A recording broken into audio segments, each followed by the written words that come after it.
Hi, my dears, and welcome to class virtually. Don't mind my lovely hairdo and my tired look because Piper has had me up since 3:30 this morning and it is now midnight and I'm just getting her to bed. So anyways, let's move on. Today we're going to be talking about how Andrew Jackson paved his way into the presidency. We talked about Andrew Jackson in the War of 1812, how he beat the Creeks at the Battle of Horseshoe Bend, and he played a role in helping the U.S. keep Britain away and not reclaiming the land. Andrew Jackson then helped gain Florida for the United States, hence why Jacksonville is called Jacksonville.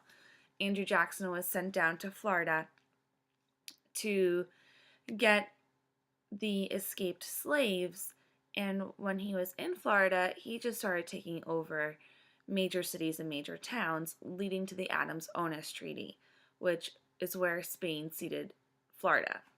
So this paved Andrew Jackson's way to kind of become really popular, and his first run for presidency was in the election of 1824. Now, if I were you right now, I would have out a beautiful white line clean sheet of paper, and I would take notes to the best of your ability. If I'm going too fast, you can always hit pause on the video. Okay, so just tell the substitute or whoever's in the room, say, can you hit pause, or talk with your partner on what notes you took. Because you're going to take some notes and then you are going to do some activities. Capiche? Capash. All right, so let's label your notes, please. The election of 1824. We good? All right, in this election, it was three people running. It was John Quincy Adams, who was the Secretary of State for James Monroe, Andrew Jackson, and Henry Clay. Now, we saw Henry Clay where he created the American system during Monroe's presidency. So three prominent men were running for president. In the election of 1824, it is where Andrew Jackson actually got the most electoral votes. And typically when you get the most electoral votes, you win for president. But that wasn't the case because he did not win the majority of them. Because you have to win 2/3 of the amount of electoral votes in order to become president, and he did not achieve so. So what happened was, when it goes to the House of Representatives, and they get to decide once again who becomes president.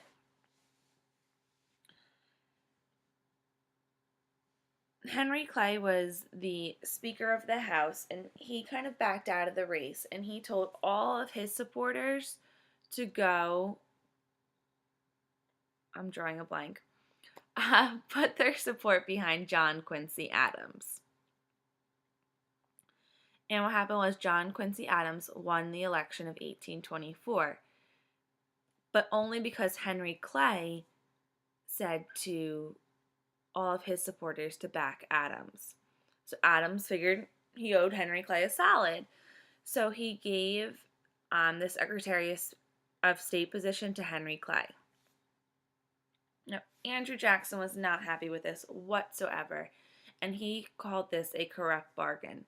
That this was corrupt, he won the most votes, he should become president, but he didn't, and he called this a corrupt bargain and completely unfair. When John Quincy Adams became president, he really didn't accomplish much because he lacked that political authority and political kind of pizzazz to get things passed through Congress, and didn't know where to compromise with the political parties and so forth, and really did not accomplish much in the 4 years that he was president. So moving on to the election of 1828, where you completed your handout, so you should have some good background information, because it is here that Andrew Jackson wins. During the election of 1828, suffrage is expanded. Suffrage is to vote. So some voting restrictions were lifted, which allowed more common people to vote. And because Andrew Jackson was known as the common man, this kind of paved the way for him to become president.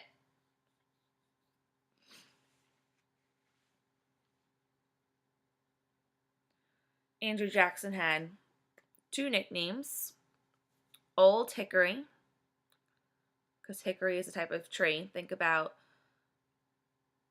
what type of tree hickory is. It's strong and durable.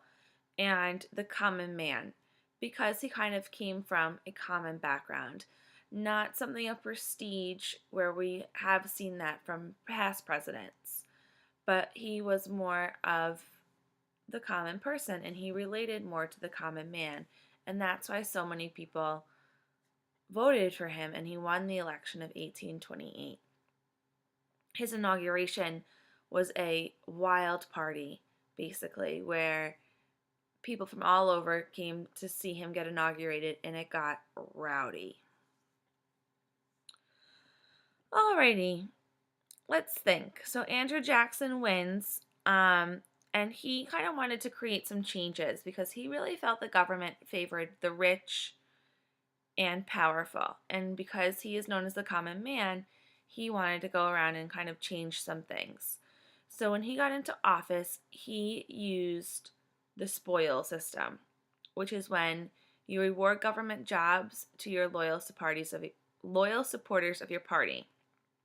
Now, this is a common practice, but the difference was Andrew Jackson was open about it and he openly defended his choices, which was unusual for the time period. So what we're going to do today is you're going to look throughout your textbook and you are going to answer some questions about Jackson's time as president.